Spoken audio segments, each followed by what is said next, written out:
Hello everyone.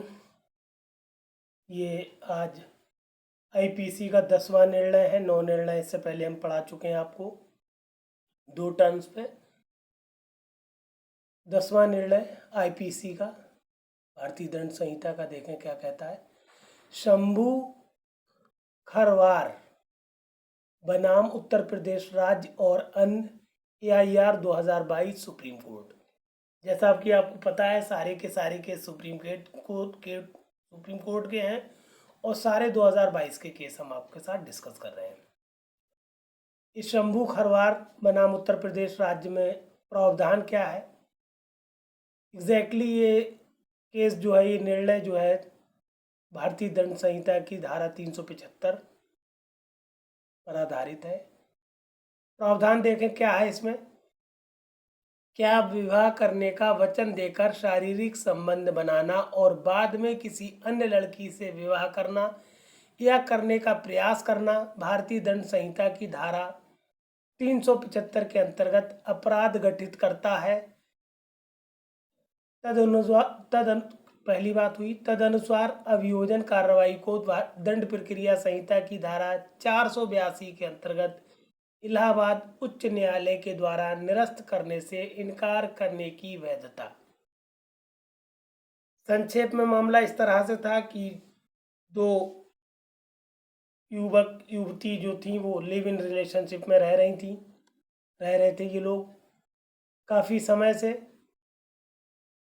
फिर स्त्री की कहीं और शादी हो गई। फिर शादी के बाद उन्होंने अपनी दोनों पक्षों ने स्वतंत्र सहमति से विवाह विच्छेद कर लिया। विवाह विच्छेद करने के बाद जो जिससे ये पहले लिव इन में थी, उस पुरुष की कहीं शादी तय हुई, विवाह होने जा रहा था उस व्यक्ति का। तब उन्होंने जिस व्यक्ति के साथ पहले ये लिव इन में थी, लिव इन रिलेशनशिप में, उसके विरुद्ध 375 का मुकदमा लिखवा दिया। बहुत ही जागरूक करने वाला ये केस है, क्योंकि बहुत सारे 375 376 के मुकदमे आप देखते हैं प्रैक्टिकल लाइफ में ज़बरदस्ती लिखवाए जा रहे हैं और ज़बरदस्ती उनका इन धाराओं का दुरुपयोग हो रहा है। तो सुप्रीम कोर्ट ने बिल्कुल क्लियर कर दिया इस केस में, पुरुष के पक्ष में निर्णय दिया। पक्ष में क्या मतलब, जो सही है उस पक्ष में निर्णय दिया और फाइनली मामला निपटाया गया। देखें निर्णय सार क्या कहता है पहले। अब ये मतलब एक जनरल मामला हमने आपको बता दिया। अब निर्णय सार देखें जो सुप्रीम कोर्ट ने निर्णय दिया है, उसका क्या पहला पॉइंट, क्या बिंदु उसने निर्धारित किया। जहां की अपीलार्थी के साथ प्रत्युत्तरदाता संख्या 2 अपनी इच्छा से वर्ष 2013 से 2017 तक लिव इन रिलेशनशिप में रही, दोनों शिक्षित हैं। स्वयं प्रत्युत्तरदाता संख्या 2 का 12/6/2014 को विवाह हो गया, किंतु दिनांक 17/9/2017 को पारस्परिक सम्मति से विवाह विच्छेद हो गया। इस बीच अपीलार्थी ने किसी अन्य लड़की से विवाह करना चाहा, तब ये मामला दर्ज किया गया। वहाँ विधि द्वारा स्थापित मामलों के अनुसार भारतीय दंड संहिता की धारा 375 के अंतर्गत अपराध का गठन नहीं होता और अपीलार्थी को उक्त धारा के अंतर्गत अभियोजन कार्रवाई को जारी नहीं रखा जा सकता। अपीलार्थी की है, अपीलार्थी को नहीं। अपीलार्थी की उक्त धारा के अंतर्गत अभियोजन कार्रवाई को जारी नहीं रखा जा सकता। पहला पॉइंट बिंदु क्या बता रहा है सुप्रीम कोर्ट का। सुप्रीम कोर्ट ने, जैसा कि हमने पहले ही आपको बताया, कि ये जो स्त्री थी लिव इन में रह रही थी और अपने विवाह के पश्चात भी अपने जो लिव इन पार्टनर थे उनके साथ ये संपर्क में थी,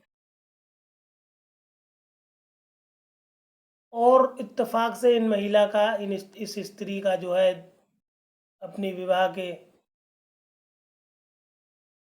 लगभग 4 साल बाद पारस्परिक सम्मति से जो है विवाह विच्छेद हो गया।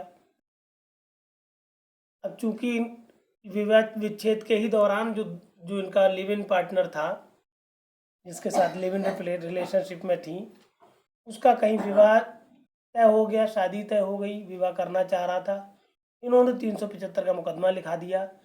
सुप्रीम कोर्ट ने बिल्कुल साफ कर दिया कि जब दोनों लोग आप शिक्षित थे, दोनों लोग बालिग थे, दोनों अपनी सम्मति से लिव इन रिलेशनशिप में रह रहे थे, तब ये 375 का मामला नहीं बनता है।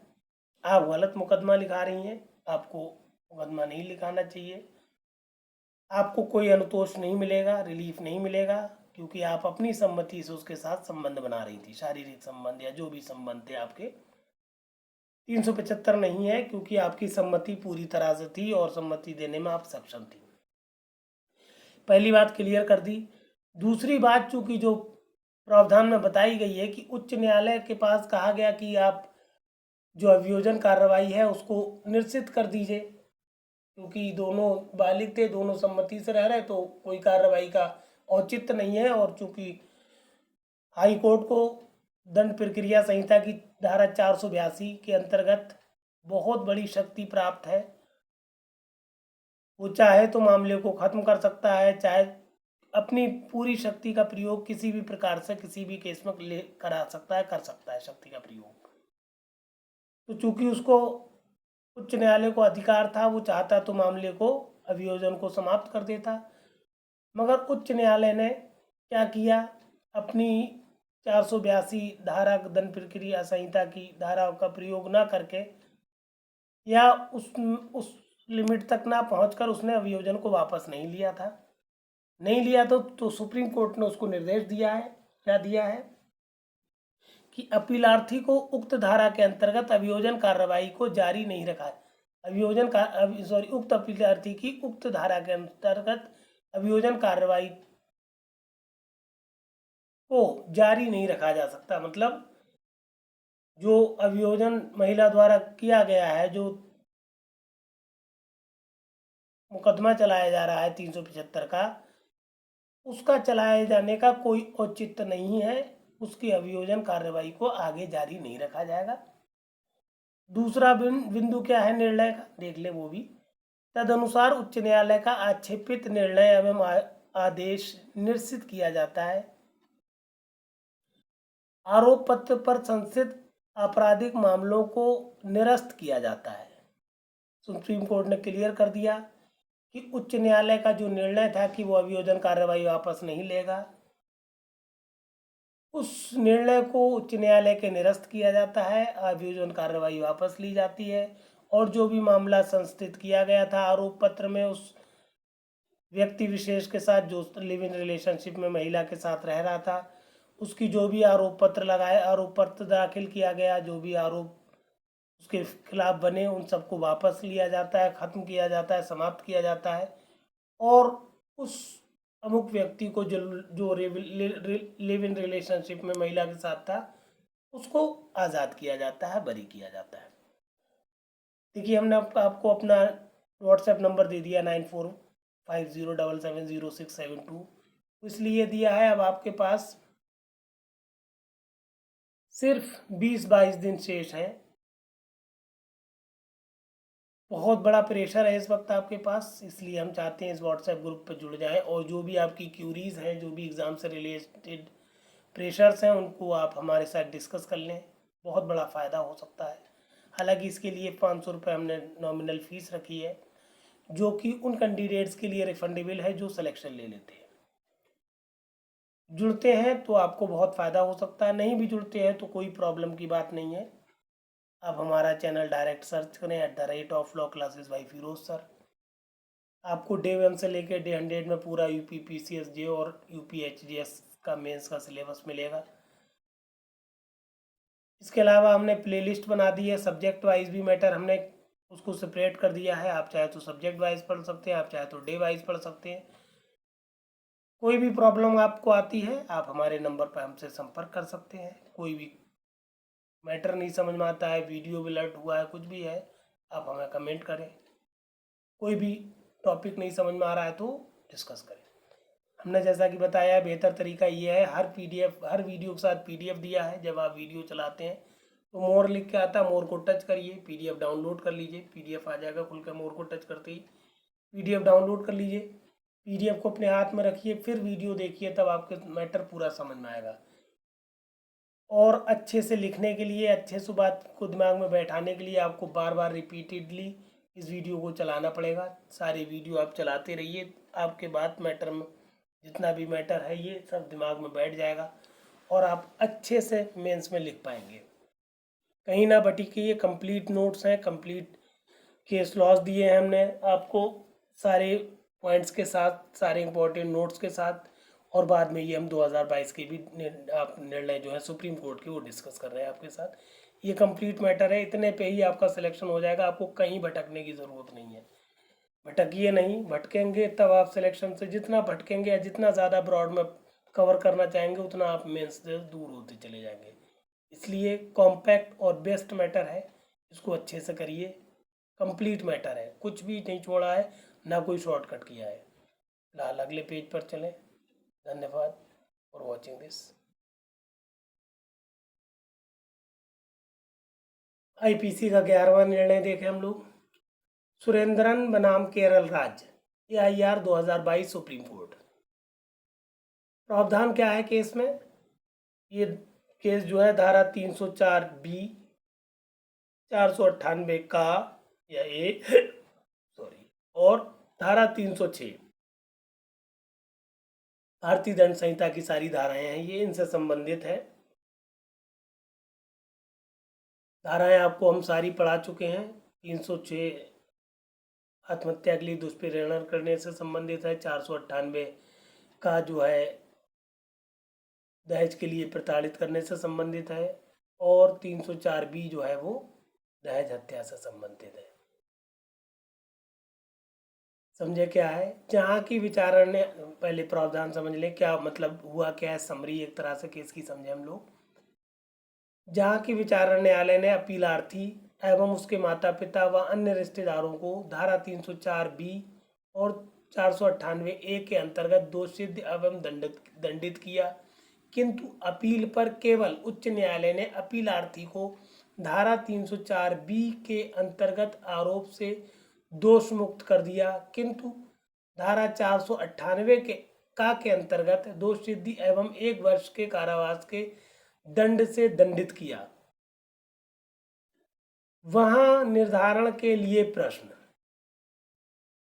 हुआ ये है, असुविधा ये हो रही है यहाँ पर कि 3 धाराएं लगाई गई थी अपीलार्थी और उसके माता पिता पर, जिनमें से 2 धाराओं के ऊपर दोष सिद्ध हो गई। 304B और 498A के अंतर्गत वो लोग दंडित किए गए, दोष सिद्ध किए गए। जब अपील हुई, चूंकि केरल राज्य का मामला है तो केरल हाई कोर्ट में अपील हुई। अपील के बाद जो है अपीलार्थी को राहत मिली। क्या राहत मिली कि 304B के अंतर्गत जो दहेज हत्या का मामला है उसके अंतर्गत उसको दोष मुक्त कर दिया गया। और दोष मुक्त करने के पीछे फिर हुआ क्या, वो पॉइंट आप समझ लें।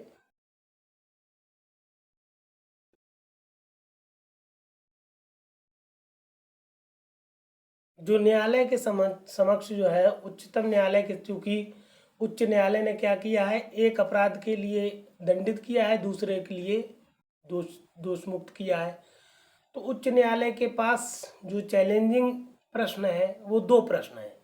पहला प्रश्न है कि क्या धारा 304 खा के अंतर्गत दोष मुक्त हो जाने पर भी धारा 498 का के अंतर्गत दोष सिद्ध की जा सकती है। पहला प्रश्न था उच्चतम न्यायालय के सामने, जिसका उसको समाधान देना था। दूसरी बात, क्या धारा 498 का के अंतर्गत दोष सिद्धि के लिए मृतका का भारतीय साक्ष्य अधिनियम की धारा 32(1) जो मृत्युकालिक कथन कहलाता है, 32(1) के अंतर्गत दिए गए मृत्युकालिक कथन को साक्ष्य में ग्रहण किया जा सकता है। इन दोनों प्रश्नों को उच्चतम न्यायालय ने अवधारित किया और निर्णय दिया। और निर्णय सार में पहला बिंदु क्या है वो हम लोग देखें।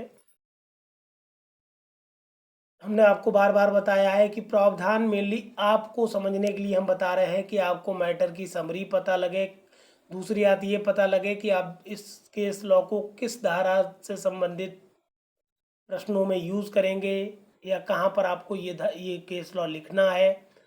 और यूजली सिर्फ इतना समय होता है कि आप सिर्फ और सिर्फ निर्णय सार लिख पाएंगे। तो आप बेहतर यही है कि आप प्रावधान से समझिए मामले को, निर्णय को बहुत अच्छे से दिमाग में बिठा लीजिए और सिर्फ निर्णय सार को लिख दीजिए, पूरे मार्क्स मिलेंगे आपको। पहला पॉइंट हम जैसा कि हमने कहा समझें। यदि अभिलेख पर, निर्णय सार का पहला पॉइंट है ये, यदि अभिलेख पर साक्ष्य मौजूद है तो अपीलार्थी अभियुक्त को भारतीय दंड संहिता की धारा 498 का के अंतर्गत दोष सिद्ध किया जा सकता है, भले ही अभियुक्त को धारा 304 खा के अंतर्गत अपराध से दोष मुक्त किए कर दिया गया है, तदनुसार आदेशित। कहने का मतलब हुआ, जो भ्रम है लोगों को कि 400 जब 302 के 304 बी के अंतर्गत दोष मुक्त कर दिया गया है, तो फिर 398 का से भी कर देना चाहिए।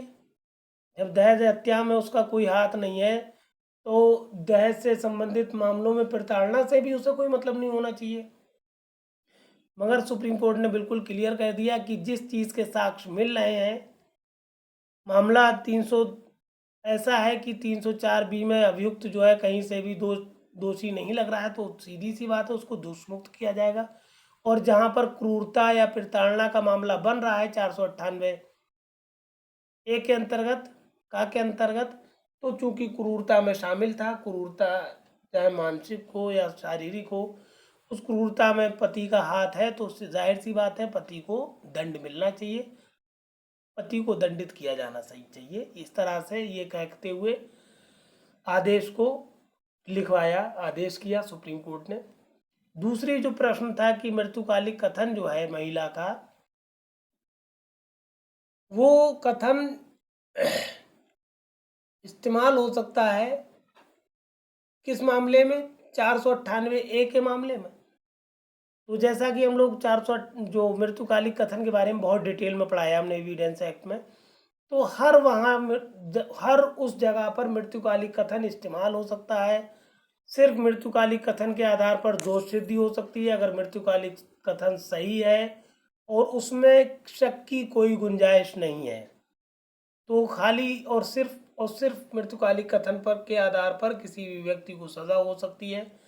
बस मृत्युकालिक कथन के लिए ये बात सीधी सी होना चाहिए कि जो कथन किया गया है वो मृत्यु के समव्यवहार की परिस्थितियों से संबंधित होना चाहिए और साक्ष्यों से ये पता लगना चाहिए कि वो सही है, गलत नहीं होना चाहिए। मृत्युकालिक कथन भ्रामक नहीं होना चाहिए, किसी शक में नहीं होना चाहिए। तो हर हाल में मृत्युकालिक कथन साक्ष्य के रूप में इस्तेमाल किया जाएगा, उसके बेस पर सजा दी जाएगी। ये एक नहीं हजारियों मामले में सुप्रीम कोर्ट इस बात को एक्सप्लेन कर चुका है और सैकड़ों मामले ऐसे हैं, हजारियों मामले ऐसे हैं जिसमें सिर्फ और सिर्फ मृत्युकालिक कथन जो कि संदेह से मुक्त था और वहां पर सिर्फ मृत्युकालिक कथन के आधार पर सजाएं हुई हैं व्यक्तियों को। तो कहने का मतलब उत्तर ये है कि बिल्कुल मृतिका का कथन मृत्युकालिक कथन के रूप में यूज किया जा सकता है। बस उसको सारी मृत्युकालिक कथन की जो पैरामीटर्स हैं उनको फिल करना चाहिए। अब हम लोग अगले पेज पर चले। निर्णय नंबर 12 आईपीसी का देखें। वासुदेव बनाम मध्य प्रदेश राज्य AIR 2022 सुप्रीम कोर्ट। ये निर्णय, ये केस प्रावधान देखें पहले इसका। ये धारा 307 34 से संबंधित है। 34 आप जानते हैं संयुक्त दायित्व से संबंधित है, जिसमें आपको सामान्य आशय पढ़ाया गया है भारतीय दंड संहिता की धारा 34 में। और 307 हत्या के प्रयास से संबंधित धारा है। छोटा सा निर्णय, फरार अभियुक्त को प्रावधान समझे हम लोग, समरी की हुआ क्या है मामले में। फरार अभियुक्त को पकड़ने गई पुलिस पार्टी पर अपीलार्थी व एक अन्य द्वारा बिना लाइसेंसी पिस्तौल से फायरिंग करने के आरोप में भारतीय दंड संहिता की धारा 307 34 के अंतर्गत दोष सिद्धि की वैधता। कि मान लीजिए कोई फरार अपराधी है, हुआ क्या है केस में, फरार अपराधी, उसको पकड़ने पुलिस गई, पुलिस के ऊपर या हवाई फायरिंग की है बिना लाइसेंसी पिस्तौल से उस फरार अपराधी ने, तो क्या उस पर फरार अपराधी पर 307 34 का मामला बनेगा? उसके हिसाब से उसको दोष सिद्धि होगी या नहीं होगी, या कर दी गई है दोष सिद्धि तो वो वैध है कि नहीं है? समझ ले निर्णय सार। यदि अभियोजन भारतीय दंड संहिता की धारा 307 के अंतर्गत अनिवार्य तत्व अर्थात अभियुक्त अपीलार्थी के मृत्यु कारित करने का आशय और ज्ञान जो सभी संदेहों से परे साबित करने में विफल रहा, तब अभियुक्त को धारा 307 34 जो कि भारतीय दंड संहिता की धारा है के अंतर्गत दोष सिद्ध नहीं किया जा सकता। तद अनुसार अपीलार्थी को विचारण न्यायालय और उच्च न्यायालय के द्वारा उपर्युक्त धाराओं के अंतर्गत दोष सिद्धि निरस्त। कहने का मतलब है इस मामले में, देखिए आप ध्यान से देखेंगे तो पता लगेगा कि विचारण न्यायालय ने भी इस फरार अपराधी को 307 और 34 के अंतर्गत दोष सिद्ध कर दिया है और उच्च न्यायालय ने भी उस पर अपनी मोहर लगा दी, पुष्टि कर दी कि हाँ ये 307 34 के अपराधी हैं। मगर जब उच्चतम न्यायालय के पास मामला गया है तो उसने दोनों ही कोर्ट की जो दोष सिद्धि थी उसको निरस्त कर दिया और अभियुक्त को दोष मुक्त किया है। किस बात पर किया है? सुप्रीम कोर्ट ने बिल्कुल क्लियर कर दिया कि जब तक अभियोजन ये साबित ना कर दे और बिना संदेह की ये साबित ना कर दे, इसमें कोई संदेह ना रहे ये साबित करने में कि अभियुक्त का आशय जो पुलिस पकड़ने गई थी उसको, तो इस अभियुक्त का आशय उस पुलिस को मारने का था या उसका ज्ञान था कि वो ऐसा काम कर रहा है कि वो इन पुलिसकर्मियों को मार देगा। अगर उसने सिर्फ डराने के लिए मान लीजिए हवाई फायर किया है या इधर उधर फायर किया है, सिर्फ इस बात के ऊपर कि उसने फायर किया है बिना लाइसेंसी बंदूक से किया है, तो आप उसको 307 34 के अंतर्गत दोष सिद्ध नहीं कर सकते, जब तक कि चूंकि धारा 307 में बिल्कुल साफ कर दिया गया है किसी आशय और ज्ञान से कोई व्यक्ति किसी को इस प्रकार से क्षति पहुंचाता है कि वो अपना काम पूरा कर दे तो हत्या कारित हो जाएगी। तो चूंकि अगर उस अपराधी का आशय और ज्ञान या आशय और ज्ञान दोनों इस बात की तरफ संकेत नहीं कर रहे हैं कि उसका आशय और ज्ञान पुलिस टीम को मार देने का था, तो आप उसको दोष सिद्ध ना करें, उसको दोष मुक्त कर दें, ऐसा निर्णय दे दिया सुप्रीम कोर्ट ने। वासुदेव बनाम मध्य प्रदेश राज्य 2022। 13वां निर्णय भी बहुत छोटा सा है, देख लें। करण सिंह बनाम उत्तर प्रदेश राज्य 2022 इंपॉर्टेंट है क्योंकि उत्तर प्रदेश का केस है, आप के लिए इंपॉर्टेंट हो जाता है।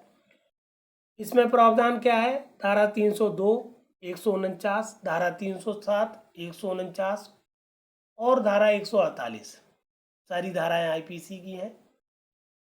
इन धाराओं के प्रावधान समझिए। इन धाराओं के अंतर्गत दोष सिद्ध की वैधता जहां घटना 4 दशक पुरानी है और अन्य अभियुक्त गण की मृत्यु हो चुकी है। हुआ क्या है मामला? करीब 40 45 50 साल पुराना केस है, 40 साल से पहले का केस है ये। और इस केस में हुआ क्या है, जो अपीलार्थी है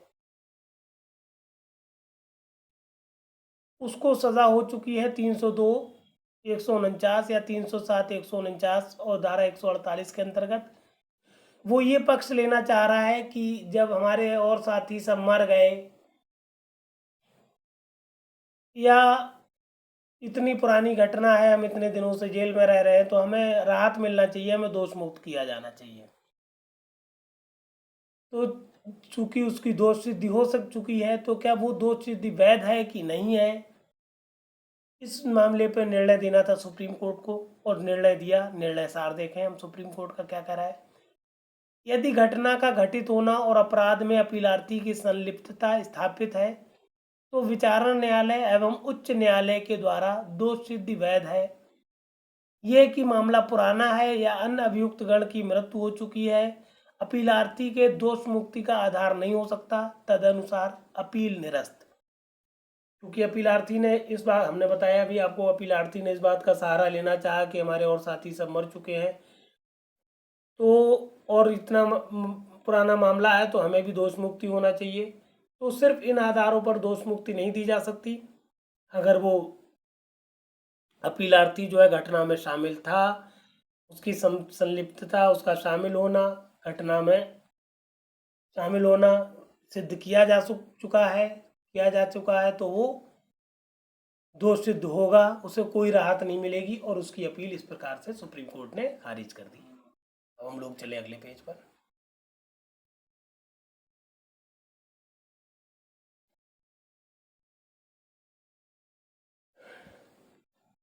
निर्णय 14 आईपीसी का, ये आज के लेक्चर का हम लोगों का आखिरी निर्णय है। बाकी बचे हुए निर्णय जो है अगले टर्न पे आपके कंप्लीट हो जाएंगे। अब हम आपको डायरेक्ट मतलब निर्णय दे रहे हैं, डायरेक्ट 2022 के निर्णय दे रहे हैं, लगातार दे रहे हैं। सबसे पहले हमने एविडेंस एक्ट कंप्लीट कर दिया है, अब हम डायरेक्ट तीसरा दिन है आज आपको आईपीसी का निर्णय दे रहे हैं 2022 के सुप्रीम कोर्ट के। और अगले टर्न पे आईपीसी भी कंप्लीट हो जाएगी, आईपीसी के भी निर्णय कंप्लीट हो जाएंगे। मतलब एक सब्जेक्ट को जब हम ले रहे हैं तो उसके पूरे निर्णय आपके साथ डिस्कस कर दे रहे हैं। सबसे पहले एविडेंस एक्ट के दे रहे एविडेंस एक्ट, फिर आईपीसी, फिर सीआरपीसी और सीपीसी इनके देंगे। कहने का मतलब है प्रोसीजर में चूंकि आईपीसी की भी धाराएं आती हैं, मकसद हमारा ये है कि निर्णय आपको प्रोसीजर के सब मिल जाना चाहिए, क्योंकि प्रोसीजर के निर्णय इतने ज़्यादा इम्पोर्टेंट हैं। डायरेक्ट निर्णय से प्रश्न बन जाता है, प्रश्न निर्णयों के बीच से प्रश्न बन जाता है, निर्णय निर्धारित करने के लिए केस लॉ बन जाता है, जजमेंट राइटिंग बन जाती है, प्लीडिंग ऑफ केसेस बन जाते हैं इन निर्णय से। इसलिए ये निर्णय आपके लिए बहुत ही ज़्यादा ज़रूरी हैं, इसीलिए आप लेटेस्ट निर्णय को ज़रूर पढ़ें। बेहतर ये है, जैसा कि हमने बताया, आप हमारे नंबर से जुड़ जाएं, नहीं जुड़ रहे हैं तो चैनल को सब्सक्राइब ज़रूर कर लें और मैटर अपने सारे साथियों को ज़रूर शेयर करें, क्योंकि सिलेक्शन लेने के लिए ये पर्याप्त नोट्स हैं आपके। कहीं ना भटकें, खुद भी पढ़ें, अपने साथियों को बताएं और सारे लोग चैनल सब्सक्राइब करें। सब्सक्राइब करने में आप लोग थोड़ा कंजूसी दिखा रहे हैं, जो कि गलत है, क्योंकि हम मेहनत कर रहे हैं आपके साथ। तो आप हमारे चैनल को ज़्यादा से ज़्यादा शेयर करिए और सब्सक्राइब करिए, ड्यूटी बनती है आपकी ये। निर्णय 14 देखें हम लोग क्या कहता है। उत्तर प्रदेश राज्य बनाम जयदत्त और अन्य AIR 2022 सुप्रीम कोर्ट। बहुत इंपॉर्टेंट निर्णय है, बहुत अच्छा निर्णय है। इसमें देखिए, हमने आप जैसा कि बताया आपको, ज़्यादातर निर्णय 302, 34, 326, 25, 63, 363 इन सब पे बनते हैं, वही सारे निर्णय हम आपको दे रहे हैं। प्रावधान क्या है? प्रावधान इसमें देखिए, दो धाराओं में अंतर्द्वंद चल रहा है इस निर्णय में, धारा 302 के बीच और 326 के बीच। हुआ क्या है, समझ ले मैटर को।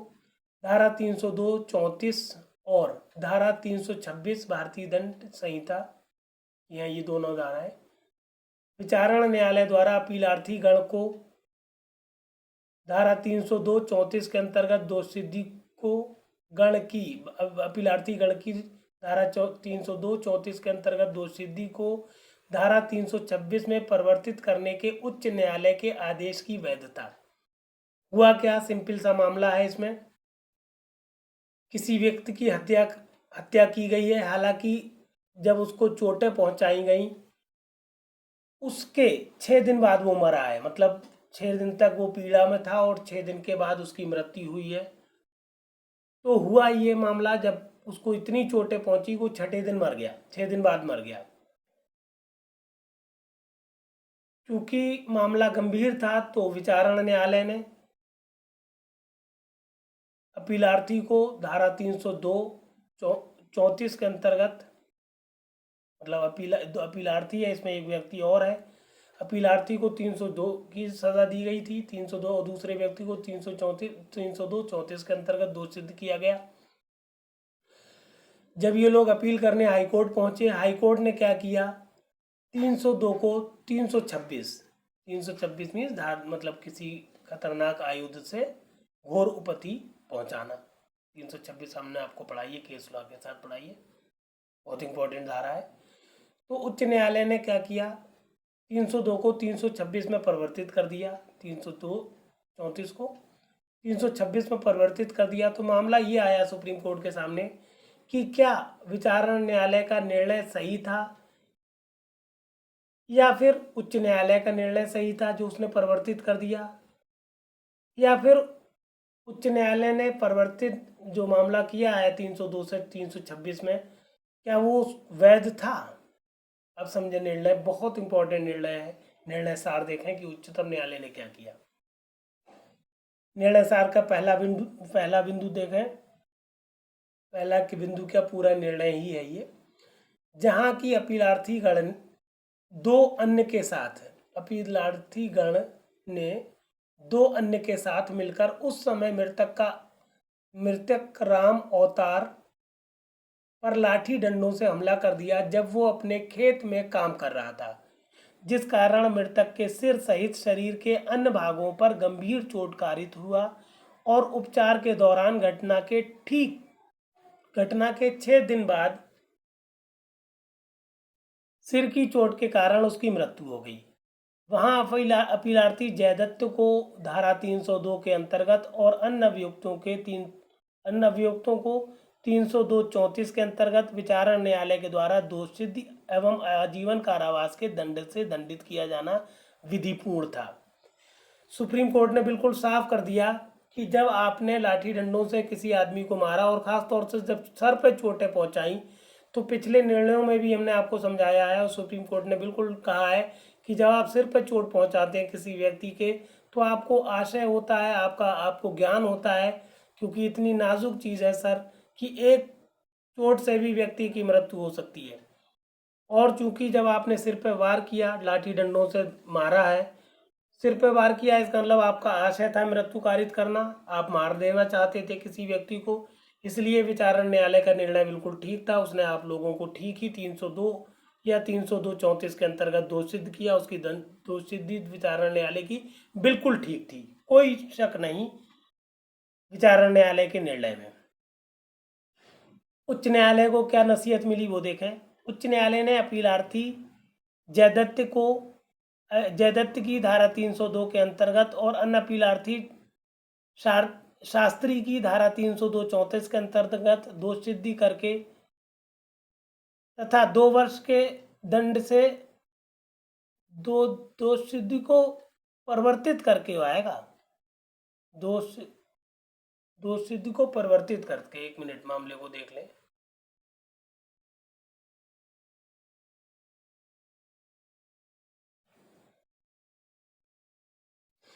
देखिए, बहुत ही इंपॉर्टेंट शब्द छूट गया था, अंतर्गत और अन्य अपीलार्थी शास्त्री की यहाँ तक हम बताए थे आपको, 302-34 के अंतर्गत दोष सिद्धि को निरस्त करके उच्च न्यायालय ने क्या किया है, विचारण न्यायालय की जो दोष सिद्धि का निर्णय था उसको निरस्त करके तथा 2 वर्ष के दंड से दंडित करके गंभीर त्रुटि कारित की।